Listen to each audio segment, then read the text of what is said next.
States endure the trauma of abuse, violence, natural disasters, and other adverse events. These experiences can give rise to significant emotional and behavioral problems that can profoundly disrupt the children's lives and bring them into contact with those of you, child-serving professionals. Emotional signs of trauma include sadness, anger, denial, fear, and shame. These emotions can lead to things like nightmares, insomnia, difficulty with relationships, and emotional outbursts. Foster and adoptive parents here, I'm sure you've seen a lot of this in your kids. Common physical symptoms of trauma include nausea, dizziness, changes in appetite, headaches, gastrointestinal problems. Psychological disorders that can also develop include PTSD, depression, anxiety, dissociative disorders, and substance abuse problems. Trauma is all around us. That's one thing that we cannot get away from, and it can affect any individual that you can come in contact with. Current events like this coronavirus, this pandemic that we have been in the middle of for the last, 15 months, public images of police brutality and an economic downturn all contribute to increased stress and traumatic experiences. So guess what, y'all? Over this last year, we have all been traumatized over and over again. For this reason, it is crucial that every healthcare service provider has a basic understanding of trauma-informed care. Okay, for therapists, for child welfare workers, for caseworkers, and other helping professionals involved in the care of traumatized children and their families, just the essential act of listening to trauma stories can have an emotional toll that compromises your professional functioning and diminishes your quality of life. So think about that. You're listening as a foster and an adoptive parent. You're hearing the stories. As a child welfare worker, you're hearing the stories. I know I personally have been entrenched in child welfare since 1999. And as much as we've come to understand and train and implement strategies and programs all around understanding trauma, we've not been as intentional about educating ourselves about secondary trauma and how it's impacting our everyday lives. Even as I gathered the content for this training, y'all, I had the opportunity to personally reflect on the traumas that I've experienced in my career. And I share just a little bit more about that now. And feel free to use the chat if you want to share some of your own experiences. As you know, guys, this is a safe place. But in the first year of my career as a foster care worker, I experienced a child death on my caseload. 9-month-old baby Jacob, who was born without a brain due to his mother's use of ecstasy when she didn't even realize that she was pregnant. Children on my caseload who have been severely physically and sexually abused, just hearing their stories. I had a little girl who did not know at the age of 9. If you can just imagine not knowing a non-sexual touch. Imagine that. And she needed, at that time, she was available for adoption, and I'm recruiting a family for her. So walking alongside these children, working with parents who were substance abusers and battling their own childhood traumas. I remember my first removal at the age of 22, again, working for the state of Georgia as a child protective service worker. And if I could go back in time and redo that decision again, I probably would do something different about that case here 20 years later. But the memory of peeling that 2-year-old from her mama's arms and her mama looking me dead in my eyes and saying, "I hope your heart stops." That's all she said to me. It stayed with me for the last 20 years, trauma. That, and as a foster and an adoptive parent myself, caring for children with the same trauma stories 24/7, managing the challenging behaviors, holding my head high and standing on my own truth when faced with false allegations of trauma or abuse in my own home. Heck, just doing this training and knowing that it's being promoted right here in Kent County was re-traumatizing to me personally, because I have an adult adoptive child who for the last 4 years has made it her personal intention to attack myself and my character and my name. And she may hop in on this training now just to cause some ruckus, and if you are here, baby girl, just know that I love you. But listen, you can't be in this helping profession and not be impacted by trauma. Trauma is real, and secondary trauma can take its toll on your life. So I want to show you really quickly, and going to do another poll here in a second, Felicia. But there are terms that you may have heard used interchangeably in the child welfare world. So I want to help you quickly distinguish the difference between these four terms: compassion fatigue, burnout, vicarious trauma, and secondary trauma. So Felicia, if you can launch the poll, it's going to look like a quick quiz. I want you guys to read the description and choose which one of these you think it is. So number one, the experience of trauma symptoms that can result from being repeatedly exposed to other people's trauma and their stories of traumatic events. Is that compassion fatigue, burnout, vicarious trauma, or secondary traumatic stress? Hopefully you guys can, well, you did really good doing the first poll. So, and this is not these aren't trick questions. Just tell me what you think this one is. While you guys are answering, I'm going to keep reading the next questions. Just go ahead and answer it as you believe. The stress resulting from traumatized individuals rather than the trauma itself. So the stress resulting from the traumatized individual rather than the trauma itself. Is that compassion fatigue, burnout, vicarious trauma, or secondary traumatic stress? Emotional duress that results when an individual hears about the firsthand trauma experiences of another. Which one is that? Compassion fatigue, burnout, vicarious trauma, or secondary traumatic stress? And finally, the prolonged physical and psychological exhaustion related to a person's work. Is that compassion fatigue, burnout, vicarious trauma, or secondary traumatic stress? Give you a little bit longer to answer that, and then we're going to end the poll and share. And I'll also just share with you, and you'll know what your answers were. I can't tell who's answered how, but I see so far 35 of 49 people have voted. So I want to give a little bit more time for you to come in here and pick. I will explain to you the difference. They're so very easy to confuse. Like I said, they've always been used interchangeably.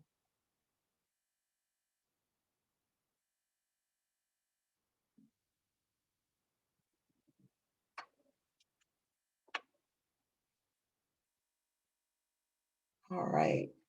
We have a good bit of you that have voted. Do you want to go ahead and end the polling, Felicia?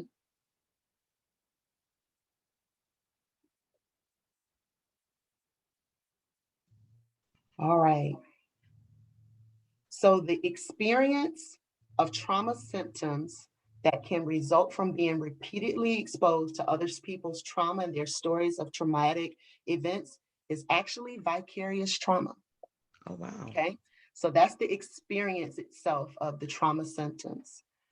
The second one, the stress resulting from the traumatized individual rather than the trauma itself, that is compassion fatigue. Oh. Yeah. Ooh, I heard somebody was like, ooh. I'm telling you, you can mix them up.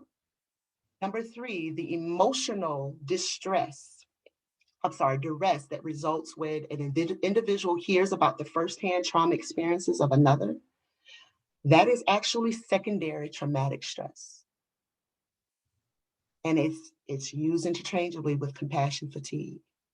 Now, the thing about secondary traumatic stress is its symptoms actually mimic those of post-traumatic stress disorder. And finally, the fourth one, prolonged physical and psychological exhaustion related to a person's work, that is actually burnout. So you guys did really good on that one, burnout. A bit of you picked that one. And again, it can be used interchangeably with compassion fatigue as well. So I'm going to stop sharing that. Oh, you're sharing that. So those were those common four terms. You guys did really good on them. But again, like I said, you can mix them up. You hear those terms used interchangeably, but just knowing compassion fatigue is the stress related to it. So compassion fatigue has similar symptoms to burnout, but it's the stress. And the difference between that and secondary traumatic stress is secondary traumatic stress is the emotional duress that you experience when you hear them yourself. So it's almost like you hear someone else's trauma and it becomes your own. And that's what makes it secondary, kind of like secondhand smoke. You're not smoking, but it's become your smoke because it's secondary. Um, and like you said, we talked about vicarious trauma, experience of the trauma symptoms itself, and burnout. Burnout, it has those prolonged physical and psychological exhaustion, but it's not always, the symptoms doesn't include PTSD like symptoms. You can burn out by having heavy caseloads. You can burn out 40 cases, that's a lot of cases. You can burn out by being in this field for so long, doing this work for so long. So many different things can contribute to burnout, and it's not just compassion fatigue or the vicarious trauma. So one thing that I wanted to share this quote because secondary trauma is unavoidable. I need to pull one of my phones over here so I can be sure that I'm keeping an eye on the time as well. But the expectation that we can be immersed in suffering and loss daily and not be touched by it is unrealistic, as expecting to be able to walk through water without getting wet. There's no way you can avoid secondary stress. You just can't.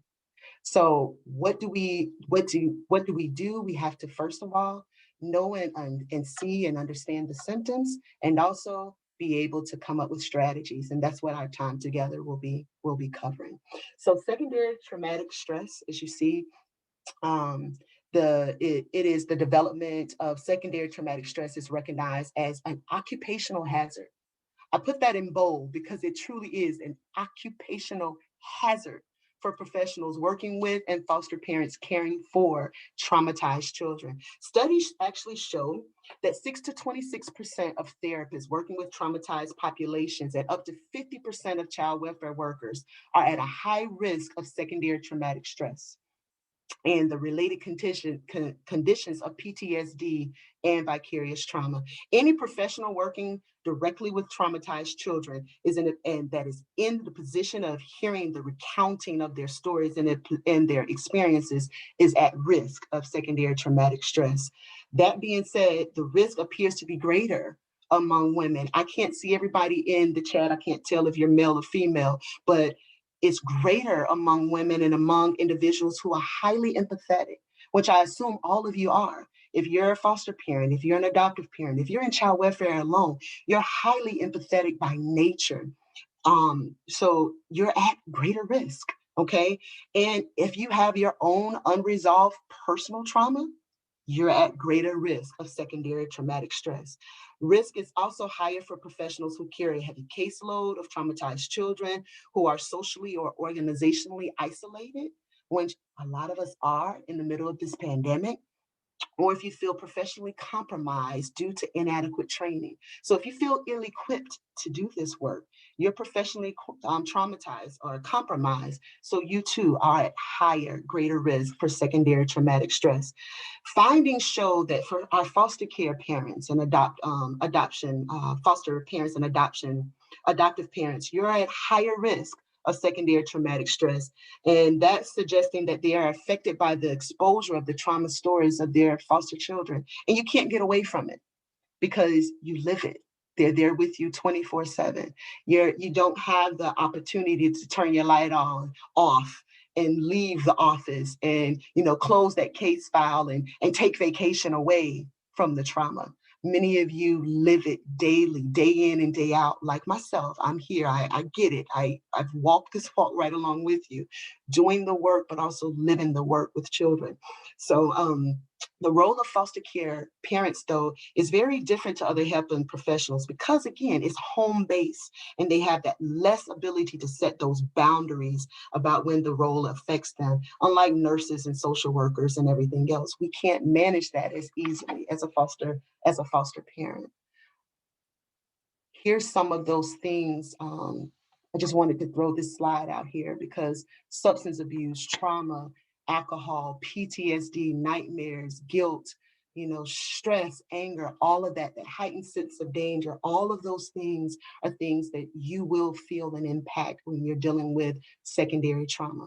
So the next few slides, though, I have a lot of content that I want to share with you about the personal impact of secondary trauma. Again, if you have thoughts, questions, comments, drop them in the chat. After I go through these 6 areas, we're also going to do a quick breakout room just to give you an opportunity to share where you see yourself at with these things. But you're going to be impacted. Again, like I said, secondary trauma is real. It's intrusive, and if it's left unaddressed, it can affect your physical, mental, emotional health primarily, which can in turn impact your service delivery, your parenting and engagement, and ultimately all aspects of your life, from the physical, emotional, cognitive, occupational, social, and spiritual. So these next 6 slides will cover exactly what that could look like in your life.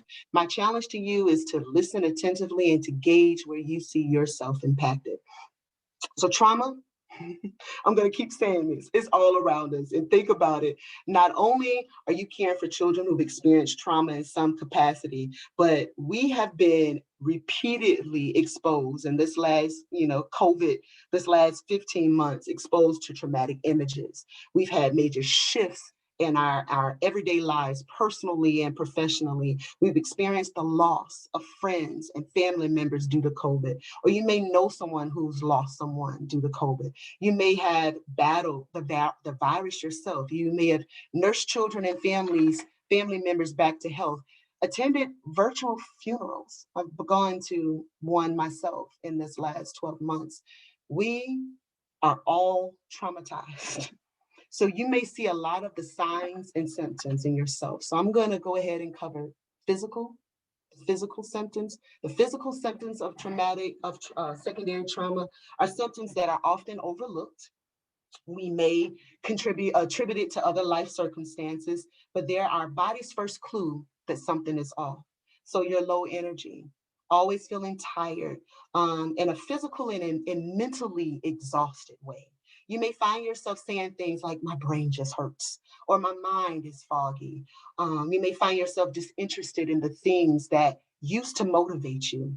Other physical symptoms like upset stomach, rapid heartbeat, needing to take those deep breaths, even if you're sitting still, difficulty sleeping, falling asleep and getting a restful sleep. When's the last time you slept good? Your impaired immune system. You may find yourself susceptible to more colds or other sicknesses. Again, if any of this is you, just drop a me in the chat. And this is a no judgment zone, you know. So just drop a me in the chat if you feel yourself here at all. Emotional symptoms can include, again, the physical symptoms can eventually begin to impact us emotionally and mentally. And those symptoms include feeling overwhelmed, having small and large projects being left undone, or just having so many things, it just seems so many things to do and much less time to do it in. You may feel that a sense of hopelessness is common, and it also mirrors depression. You may find yourself being overly sensitive, easily angered, easily brought to tears. I know I'm crying about everything, y'all. Everything. Commercials make me cry. Being frustrated with no clear source of the frustration at times. Your moods can cycle. You may feel like you're losing control of your emotions. Again, if this is you, just drop a me in the chat if you're feeling any of these signs and symptoms.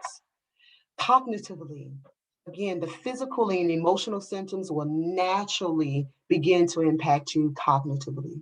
Your decision-making skills are touch and go, which is significant if you're in a role as a foster parent or child welfare worker or a leader. You're counted on to make sound decisions about your children's care, the direction of a case or budgets or programmatic decisions that are often impacted by your trauma state.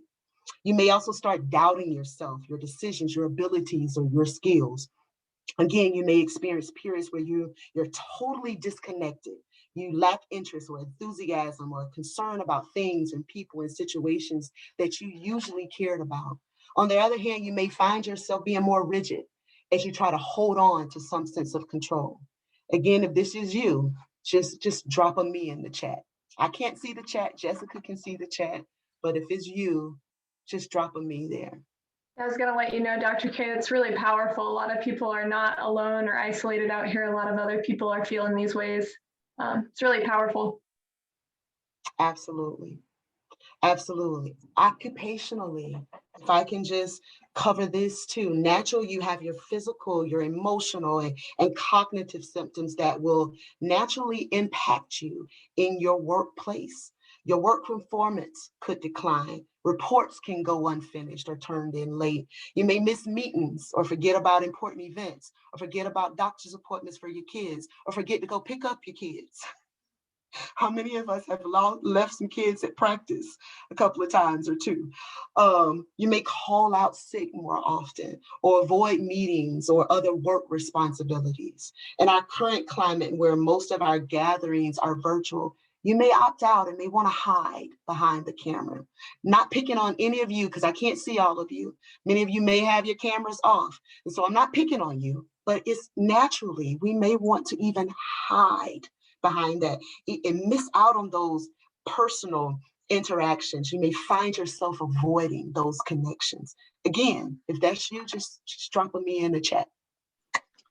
We had someone ask if you wouldn't mind sharing the emotional slide for just a moment again. Absolutely.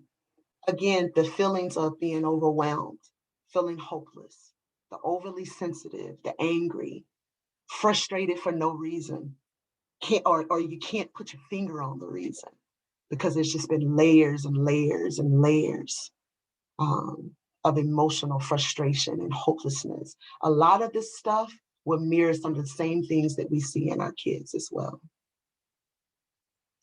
So we have our cognitive and our occupational as well. Safe to move on to social. You'll find yourself isolating from friends, family members, peers, and coworkers. Again, it's hard not to do that in the COVID times. I think we all feel somewhat isolated on an island of ourselves. But you'll find yourself even doing that more. How many of you are now texting more than answering a phone? I'll send a text so quick or an email so quick instead of picking up the phone and having that personal connection. We find ourselves doing that, being less emotionally available. You're simply just tapped out and you don't have it in you to give to someone else. You may fall in that blame game and feel less tolerant of other people. You lack patience with your coworkers, your friends, and the children that you care for. Again, this is you. If you hit it all, just say, that's me in the chat. The next slide is spiritual, guys. And I have to say, if I can be vulnerable for a minute, it was when everything that we just talked about, the physical, the emotional, the social, the occupational, it wasn't until my spiritual life started being impacted that I finally began to really take notice. And I'm talking about even in this last year, not the last 20 something years and being in this work, just in this last year that I began to really take notice. My prayer life was impacted at first. I didn't want to pray. I didn't even want to pray over meals. My children would say the prayers over meals. I recognized that I didn't have anything that I wanted to say to God. And I found myself, yes, angry at God. For about 6 months, I noticed that I felt like I was walking around in a fog, just kind of getting through the day, putting my mask on literally and physically, figuratively as well. Life couldn't just stop. You can't, just hit that pause button on life. Too many people depend on you to be okay. So you pretend that you're fine. And you pretend and you tell yourself that you're fine, but deep down inside, you know that you're not. Again, if this is you, just say me in the chat. What I wanted to do is give you guys an opportunity so I can stop talking and you guys can talk just a little.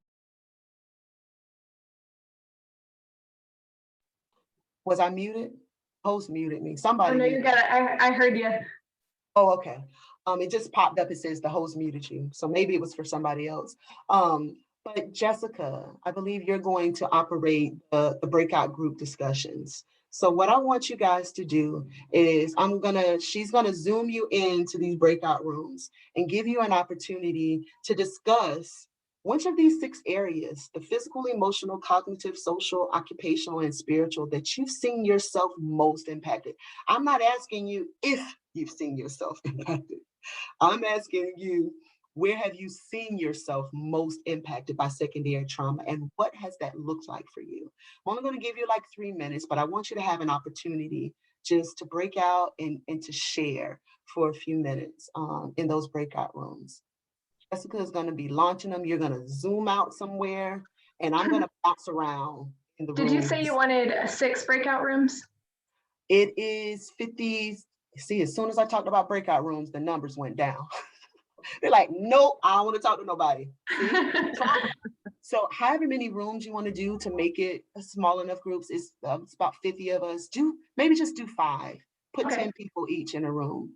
Perfect. Folks are leaving. They're like, I don't know, mind. I'll get the recording. All right, I opened all rooms. You need to click the button to join the room, okay?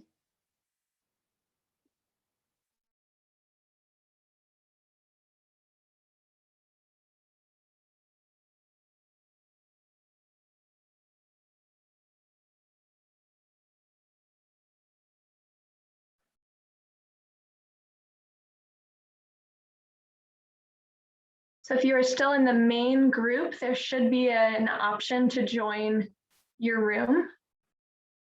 And you'll just click that button. It looks like we've got a good amount of people who haven't joined yet.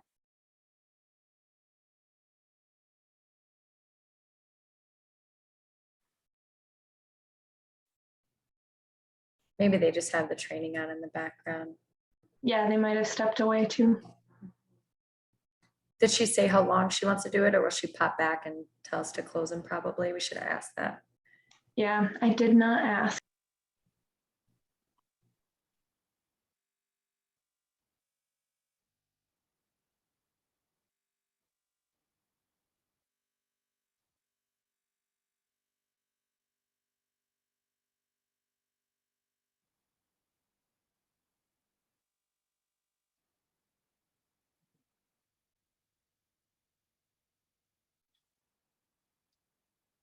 All right, let me know when they're all back.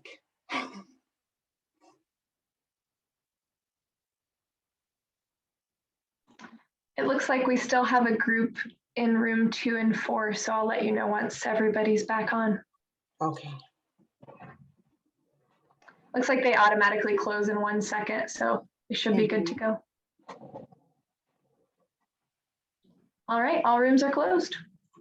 Awesome. Thank you guys for doing that. I bounced around. I believe I was able to make it to every room, and I heard several of you sharing, some of your physical symptoms, some of your emotional symptoms, people saying, hey, I used to be a go-getter. I used to be able to get out of the bed and get going, and emotionally separating yourself, texting instead of answering the phone, or not even responding to texts for a day or 2, which is unusual. But thank you guys for taking that time in the room to share. This next piece, I want to share some strategies for you for addressing secondary trauma, okay? I know I have it highlighted based on caregivers and also child welfare helping professionals, but all of these strategies can fall into whatever hat you're wearing and however you want to wear them. Okay, so getting yourself educated. Simply taking the time to learn the signs and symptoms can be helpful, a helpful means of intervention. Knowing the signs and symptoms can continue to check in on yourself can help you better manage secondary stress. Practicing self-care is also important.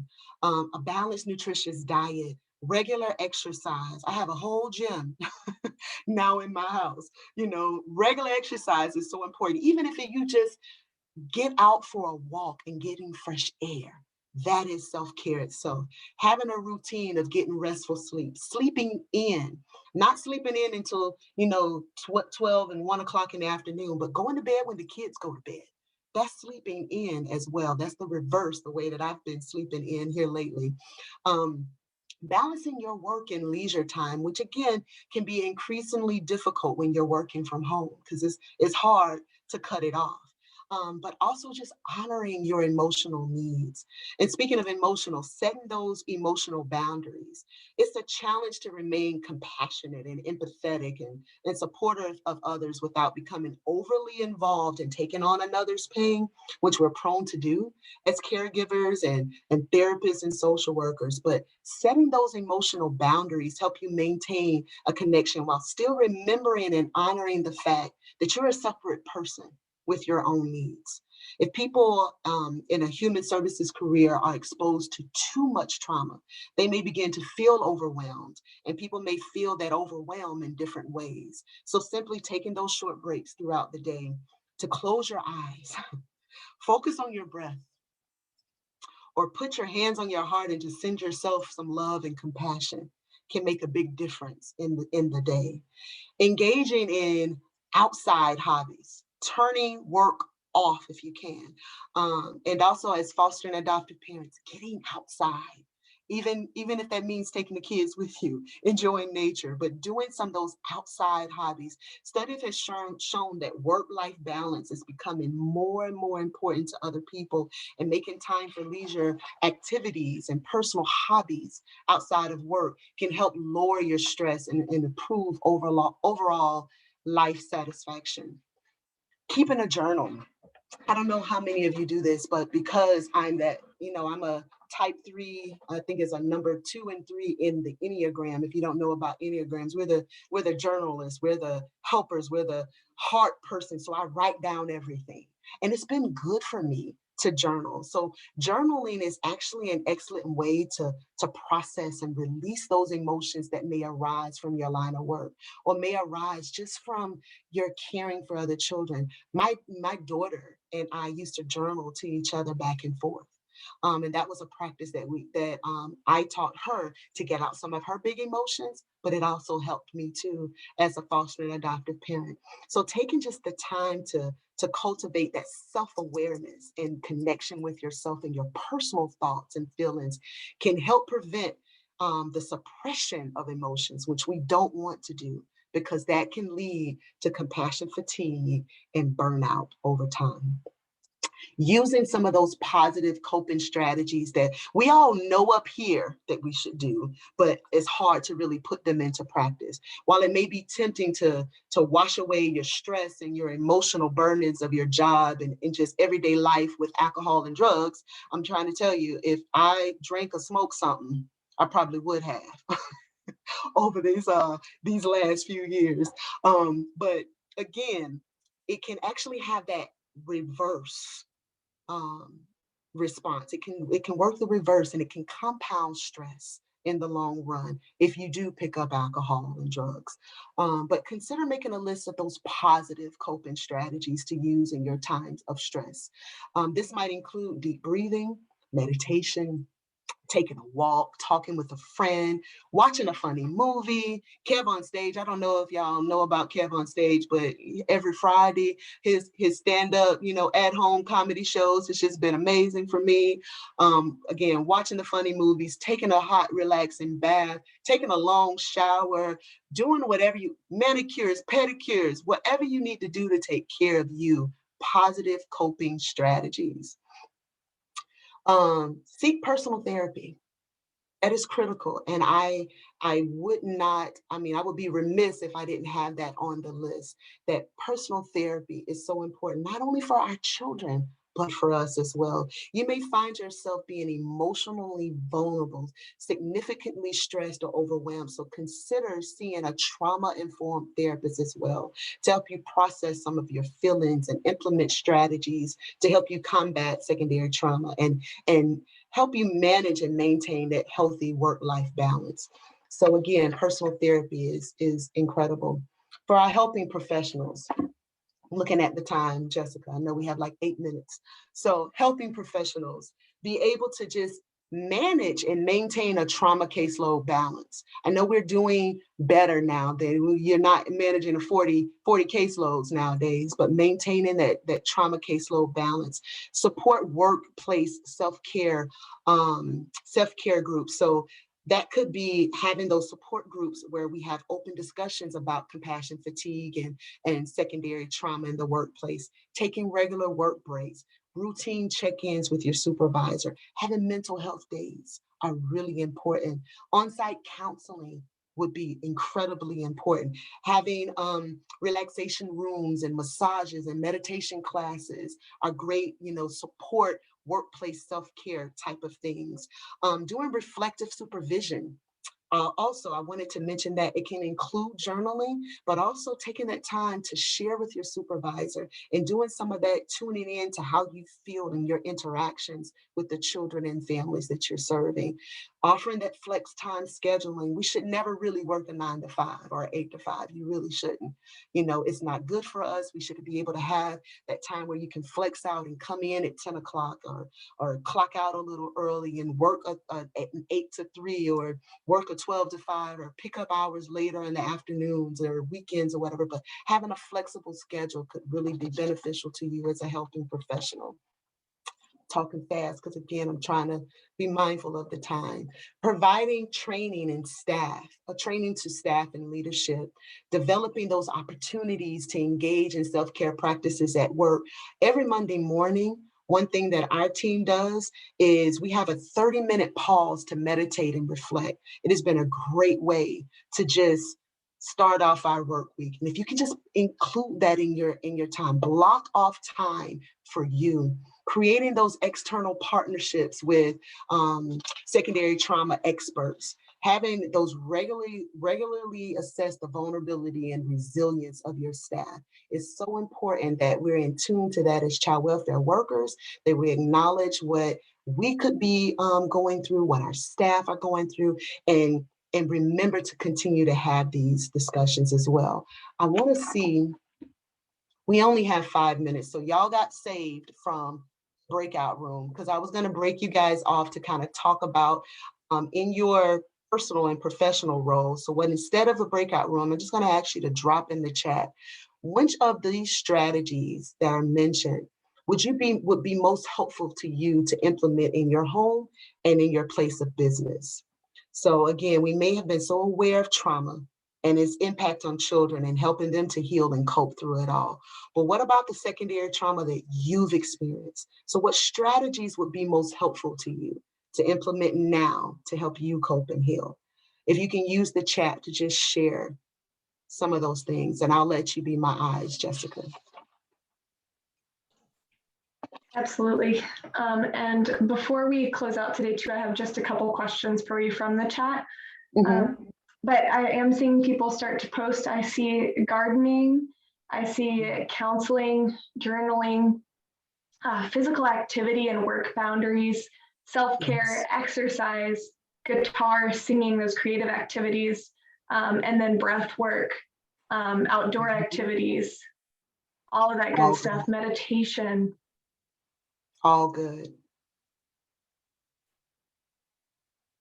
And be so mindful of doing that. Taking care of you is so important. I know in training, they talk to us about, as foster parents and adoptive parents, putting your mask on first, because you can't take care of someone else if you're not taking care of you. Giving your child and giving the people that you care for what is in your saucer and not in your teacup, keeping yourself filled up. It's so important that we do that.